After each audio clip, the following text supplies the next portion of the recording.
Welcome back to ClearTask. In this quick video, I will show you exactly how to upload an Excel file to Google Drive and edit it seamlessly using Google Sheets. First, open your browser and head over to drive.google.com. Make sure you are signed into your Google account.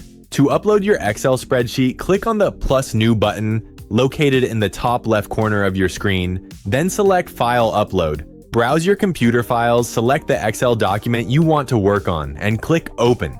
You will notice a small progress window in the bottom right corner, confirming when your upload is complete. Once uploaded, locate your file inside My Drive. If you don't see it immediately, simply click on the Recent tab on the left menu. To edit the spreadsheet, right-click on your file, hover your mouse over Open With, and select Google Sheets. Your Excel file will now open directly inside your browser.